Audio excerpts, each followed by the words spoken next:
प्रश्नावली 6.3 का प्रश्न 14वां कहता है एक त्रिभुज ABC की भुजाओं AB और AC तथा माध्यिका AD एक अन्य त्रिभुज की भुजाओं PQ और PR तथा माध्यिका PM के क्रम से समानुपाती है, तब दर्शाइए कि त्रिभुज ABC समरूप त्रिभुज PQR है। तो यहाँ पर एक त्रिभुज ABC बना लेते हैं और एक त्रिभुज PQR बना लेते हैं और उनकी माध्यिकाएं AD और PM खींच देते हैं। तो यहाँ पर त्रिभुज ABC और PQR खींच दिए और उनकी माध्यिका AD और PM खींच दी। अब यहाँ पर जो माध्यिका AD है जो BC को बराबर भागों में BD और DC में बांटती है, ये दो भुजाएं बराबर हैं और इसकी QM और MR भी बराबर होगी, क्योंकि PM जो QR को मध्य में, यहाँ पर QR को मध्य में काटती है यानी कि माध्यिका है, तो दो बराबर भागों में QM और MR हो जाएगा और BD और DC हो जाएगा। अब इसकी थोड़ी सी रचना कर लेते हैं हम यहाँ पर। तो AD बराबर DE इस प्रकार खींचते हैं रेखा, इस तरफ DE खींच देते हैं।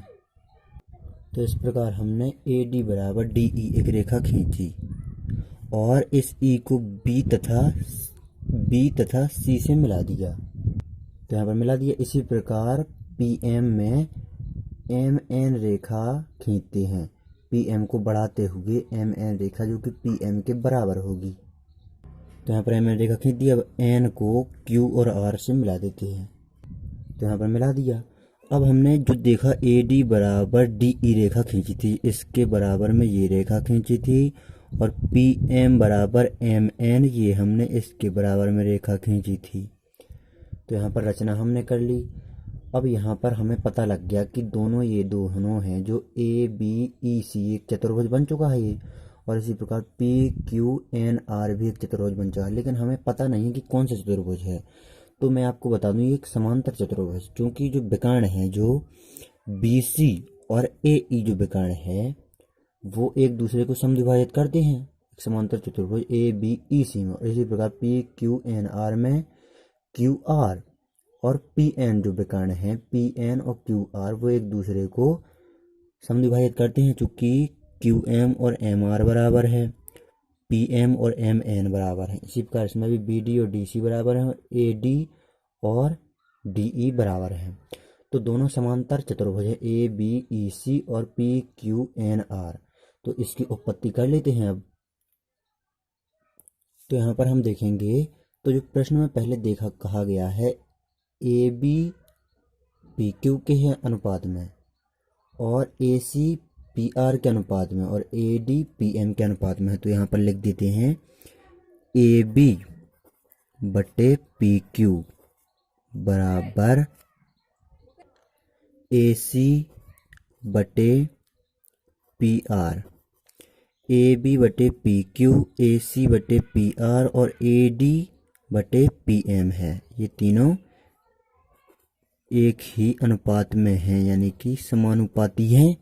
तो यहाँ पर लिख दिए। अब यहाँ पर देखेंगे हम, तो दोनों चतुर्भुज हैं ABEC, यहाँ पर ABEC एक समांतर चतुर्भुज बन चुका है, तो यहाँ पर लिख देते हैं चूंकि ABEC समांतर चतुर्भुज है, ये हमें पता लग ही चुका है।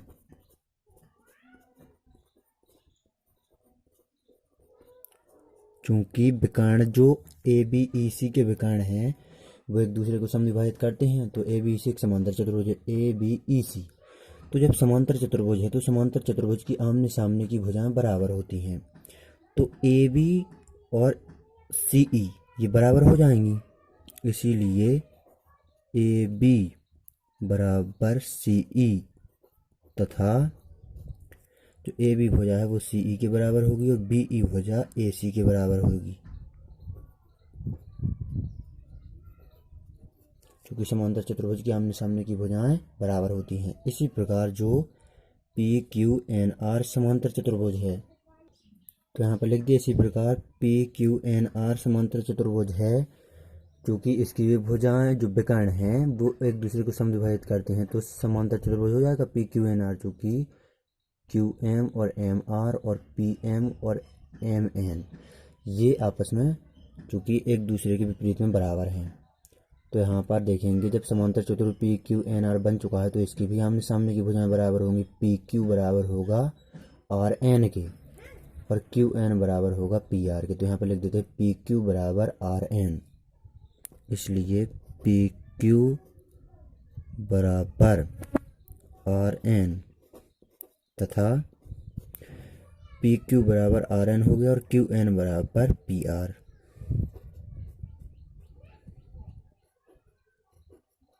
यहाँ पर इस प्रकार ये भी बराबर हो गए। अब यहाँ पर जो हमने उपपत्ति में ए बी बटे पी क्यू लिया और ए सी बटे पी आर और ए डी बटे पी एम लिया, अब उसको देखेंगे हम यहाँ पर। तो यहाँ पर हम देखेंगे तो ए बी बटे पी क्यू को हम ज्यों का त्यों लिखेंगे। अब यहाँ पर ए बी बटे पी क्यू को हम यहाँ पर ज्यों का त्यों लिख देते हैं, बराबर का चिन्ह लगाया। अब हम ए सी की जगह पर हम यहाँ पर लिख सकते हैं बीई को, चूंकि ए सी बराबर बीई है तो ए सी की जगह पर हम बीई लिख देते हैं और ये बटे लगाया हमने। और पी आर, जो पी आर है, पी आर की जगह हम लिख सकते हैं क्यू एन, चूंकि पी आर बराबर क्यू एन है, बराबर का चिन्ह लगाया। ये वाला जब कहते हैं ए डी को हम लिख देते हैं 2AD और बटे में पी एम को भी हम 2PM लिख देते हैं यहाँ पर। अब देखेंगे हम दोनों चतुर्भुजों को। तो यहाँ पर हम देखेंगे चतुर्भुजों को, तो ए बी बटे पी क्यू बराबर बीई बटे क्यू एन, इन दोनों को हम ज्यों का त्यों लिखा रहने देते हैं। तो इन दोनों को ज्यों का त्यों लिखा रहने दिया हमने। अब यहाँ पर 2AD को हम यहाँ पर देखेंगे, AD का दुगना है यानी कि 2AD कहा गया है यहाँ पर, चूँकि तो 2AD हो जाएगा AE, चूँकि AD और DE बराबर है तो 2AD AE के बराबर हो जाएगा। तो AE 2AD की जगह पर लिख देते हैं बटे 2PM की जगह लिख देंगे PN। इसी प्रकार चूँकि PM और MN बराबर हैं तो 2PM की जगह PN लिख सकते हैं हम, तो यहाँ पर लिख दिया। अब देखेंगे AB बटे PQ हो गया, BE बटे QN हो गया और AE बटे PN हो गया। यहाँ पर ये हो गया ना, तीनों बराबर भुजा भुजा भुजा। तो त्रिभुज ABE और त्रिभुज PQN जो ये बन रही है ABE और PQN भुजा भुजा भुजा से यहाँ पर समरूप हो जाएंगी। अभी हमें ABE और PQN को ही किया है समरूप, तो यहाँ पर लिख देते हैं। अतः इसलिए त्रिभुज ABE समरूप त्रिभुज PQN भुजा भुजा भुजा समरूपता से। अब यहाँ पर देखेंगे हम, चूँकि हमने ABE और PQN समरूप कर लिए, तो इसी प्रकार ACE और PRN जो त्रिभुज हैं ACE और PRN ये भी यहाँ पर समरूप कर लेंगे। इसी प्रकार शॉर्ट में लिख देते हैं यहाँ पर, इसी प्रकार कर लेंगे हम। इसी प्रकार त्रिभुज ACE समरूप त्रिभुज PRN ये भी भुजा भुजा भुजा समरूपता से यहाँ पर समरूप हो जाएंगे। ACE और PRN भी यहाँ पर हमने अब समरूप कर लिया। अब जब ABE समरूप किया हमने, तो समरूप भुजाएं हो, जो समरूप त्रिभुज होते हैं उनके कोण आपस में बराबर होते हैं।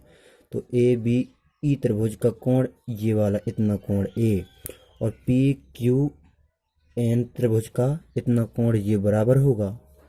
और इसी प्रकार त्रिभुज ACE का कोण इतना ये वाला और PRN का कोण ये वाला भी बराबर होंगे, क्योंकि हमने यहाँ पर नीचे समरूप कर लिए हैं दोनों त्रिभुजों को यहाँ पर, तो उनके कोण बराबर हो जाएंगे। और जब इतने कोण के बराबर इतना है और इस तरफ के कोण के बराबर उतना है, तो कोण A के बराबर कोण P हो जाएगा, क्योंकि अपने अपने कोणों को जोड़ेंगे तो तुलना करेंगे तो कोण A कोण P बराबर हो जाएंगे। तो यहाँ पर अब लिख देते हैं, इसलिए कोण A बराबर कोण P। अब यहाँ पर एक कोण, अब ABC और PQR त्रिभुज देखना है हमें। ए बी सी त्रिभुज और पी क्यू आर, चूंकि प्रश्न में इन दोनों को ही समरूप करने के लिए कहा गया है, ए बी सी और पी क्यू आर को। तो ए बी सी और पी क्यू आर का कोण ए कोण पी के बराबर है, और ए बी बटे पी क्यू और ए सी बटे पी आर यहाँ पर पहले ही दिया गया है। प्रश्न में कहा गया है कि समानुपाती है, तो दो भुजाएं समानुपात में हैं और एक कोण बराबर है। तो यहाँ पर त्रिभुज ए बी सी और त्रिभुज पी क्यू आर, भुजा कोण भुजा, एक कोण हो जाएगा ए और पी बराबर, और दो भुजाएं ए बी बटे पी क्यू और ए सी बटे पी आर। तो यहाँ पर भुजा कोण भुजा से त्रिभुज ए बी सी और पी क्यू आर समरूप हो जाएंगे।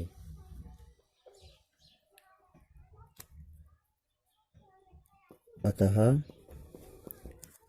त्रिभुज ए बी सी समरूप त्रिभुज पी क्यू आर, भुजा कोण भुजा साइड एंगल साइड समरूपता से, और यही हमें सिद्ध करना था यहाँ पर। तो आप इस प्रश्न को अच्छी तरह से नोट कर लीजिए। घबराने की आपको इस प्रश्न में बिल्कुल भी ज़रूरत नहीं है। आपको यहाँ पर सीधे सीधे रचना कर देना है, डी ई को बढ़ा देना है और पी एन को एम एन को बढ़ा देना है और मिला देना है बी ई और सी ई और क्यू एन और आर एन को। फिर ये समांतर चतुर्भुज बन जाएगा। तो समांतर चतुर्भुज की आमने सामने की यहाँ पर भुजाएं बराबर कर देना है, ए बी सी ई और बी ई और ए सी, ये बराबर कर दी। इसी प्रकार इसकी भी आमने सामने की भुजाएं यहाँ पर बराबर कर दी।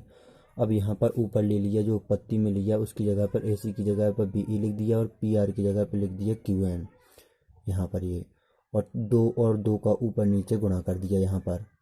तो ये डबल हो जाएगा, ए ई और पी एन हो जाएगा यहाँ पर, ये बी एन और बी ई और क्यू एन ये ज्यों का त्यों रहेगा। इस प्रकार आगे सॉल्व करते जाना है। तो ए बी ई और पी क्यू एन समरूप हो जाएंगे, उसी प्रकार ए सी ई और पी आर एन भी त्रिभुज समरूप हो जाएंगे, और दोनों त्रिभुज समरूप हो जाएंगे तो कोण ए कोण पी के बराबर हो जाएगा। और जब कोण ए और कोण पी बराबर हो जाएंगे और ए बी बटे पी क्यू ए सी बटे पी आर ये भुजाएं पहले से ही एक ही अनुपात में, तो भुजा कोण भुजा से त्रिभुज ए बी सी और त्रिभुज पी क्यू आर समरूप हो जाएंगे। तो यहाँ पर आप इस प्रश्न को अच्छी तरह से नोट कर लीजिए।